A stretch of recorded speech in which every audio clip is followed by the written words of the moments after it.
Hai, sahabat YT Artikel 2. Apa kabar kalian semua? Semoga kalian semua dalam keadaan sehat. Amin.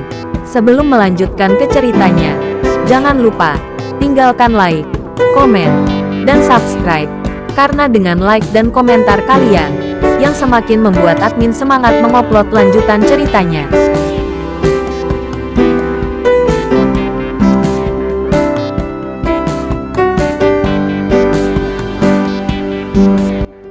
Episode 430. Kisah Aditya, anak bos besar yang berpura-pura miskin. Melihat wajah orang itu, Aditya langsung teringat pada seseorang. Tidak peduli bagaimana kamu melihatnya, pengantin pria terlihat seperti orang itu. Saat ini, pengantin pria telah diejek oleh beberapa adik laki-laki dan perempuan Jessica. 3 menit telah berlalu dan dia masih belum bisa mendapatkan kesadarannya. Suamiku, ada apa denganmu? Farah melihat ada yang tidak beres dengan Aditya, bertanya dengan sedikit cemas.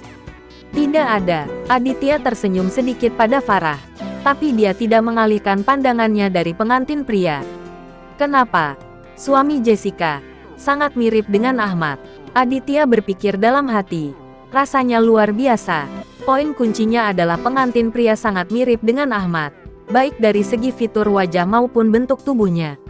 Semuanya mencapai 80% kesamaan. Aditya memiliki kesan mendalam pada Ahmad sehingga dia tahu dia tidak akan salah mengingatnya. Minta ibu membukakan pintu agar kamu bisa masuk. Suara cekikikan seorang anak laki-laki terdengar dari dalam pintu. Bu, buka pintunya. Pengantin pria berjuang keras untuk masuk dan berteriak keras. Panggil istrimu untuk membukakan pintu lagi. Teriak seorang gadis muda dari dalam sambil tersenyum. Istriku sayang, cepat buka pintunya, teriak mempelai pria. Ketika Aditya mendengar suara pengantin pria, dia tidak bisa menahan cemberutnya. Suara laki-laki ini hampir sama dengan suara Ahmad. Apakah Ahmad menyamar? Aditya berpikir tanpa berkata-kata. Dia memutuskan bahwa masalah ini harus diklarifikasi. Karena Ahmad dan ibunya alias Romla keduanya adalah musuh bebuyutan. Farah, apakah kamu tahu nama suami Jessica? Aditya tiba-tiba bertanya pada Farah di sampingnya. Farah terkejut setelah mendengar ini dan berkata kepada Aditya, saya juga tidak tahu, kamu harus bertanya pada Jessica atau bibimu. Aditya mengangguk setelah mendengar ini, tetapi dia tidak mengatakan apa-apa lagi. Pada saat ini, pintu akhirnya terbuka, dan pengantin pria serta kerabat dan teman-temannya masuk. Aditya dan Farah tidak bergerak maju untuk ikut serta dalam percakapan. Tetap di luar sepanjang waktu. Segala sesuatu di dalam berjalan selangkah demi selangkah. Tetapi keraguan di hati Aditya tidak dapat diselesaikan. Beberapa menit kemudian, Aditya tidak tahan lagi. Meraih tangan Farah dan masuk. Farah cukup terkejut. Dia tahu bahwa suaminya tidak pernah suka ikut bersenang-senang seperti itu. Apa yang terjadi hari ini? Farah, panggil bibimu dan katakan padanya bahwa ada sesuatu yang ingin kutanyakan padanya, kata Aditya kepada Farah. Suamiku, ada apa denganmu? Farah bertanya pada Aditya dengan bingung. Jangan tanya lagi. Minta bibimu segera datang. Aditya berdiri di depan pintu dan berkata kepada Farah. Baik, Farah mengangguk. Meskipun dia sangat bingung, dia tetap melakukan apa yang dikatakan Aditya. Dan dia juga menemukan bahwa ekspresi Aditya sangat serius saat ini. Dia menduga sesuatu yang serius pasti telah terjadi. Segera, Farah memanggil Li Mei.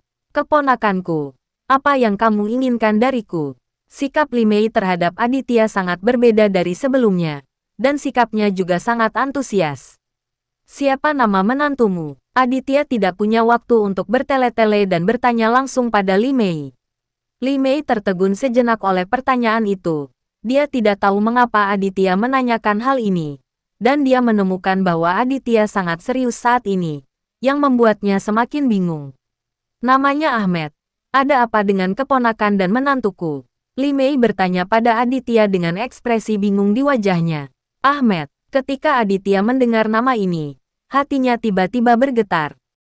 Pengantin pria bernama Ahmed ini tidak hanya terlihat dan terdengar sangat mirip dengan Ahmad.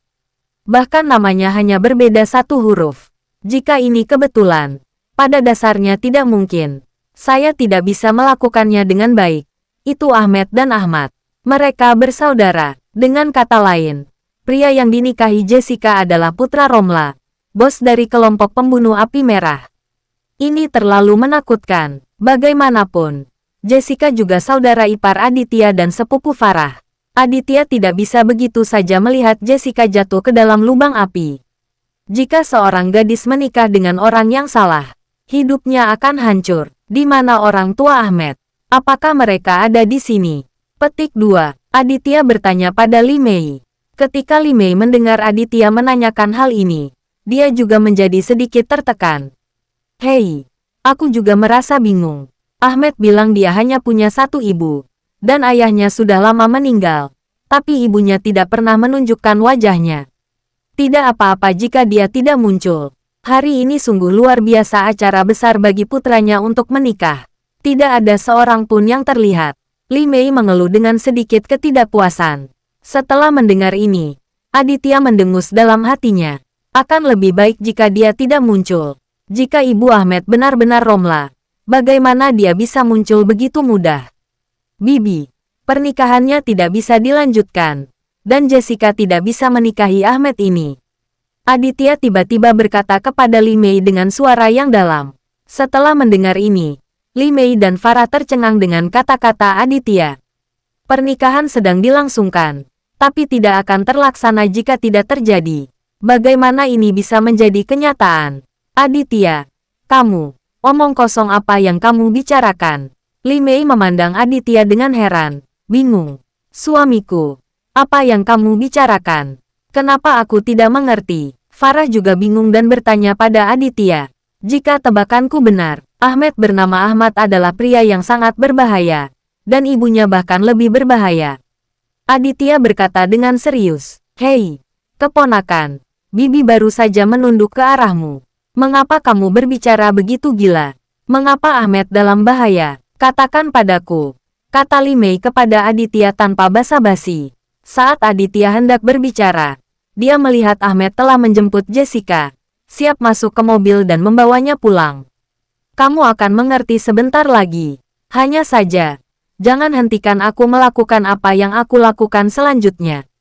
Aditya mengucapkan kata-kata ini kepada Li Mei dan Farah, lalu melangkah mendekat. Kebetulan hal itu menghalangi jalan Ahmed dan membuat Ahmed tertegun. Dia memegangi Jessica yang hendak keluar. Awalnya, dia mengira Aditya hanya berjalan ke sini karena kesalahan. Tetapi kemudian dia melihat bahwa Aditya tidak berniat menyerah, dan Ahmed tidak bisa menahan diri untuk tidak mengerutkan kening. Melihat Aditya, Ahmed tidak berkata apa-apa, menunggu Aditya memberi jalan untuknya. Kakak ipar Farah, apa yang kamu lakukan? Jessica dipeluk oleh Ahmed dan bertanya pada Aditya dengan bingung. Kamu turun duluan, kata Aditya kepada Jessica. Apa? Mata Jessica membelalak, tidak tahu jenis masalah apa yang direncanakan Aditya.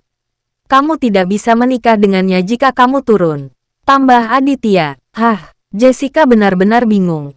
Mulutnya terbuka dan dia tidak dapat berbicara. Mata pengantin pria Ahmed tiba-tiba menunjukkan dua sinar tajam, dan dia menatap Aditya. Sudah cukup marah. Oh, kegilaan ini datangnya dari mana?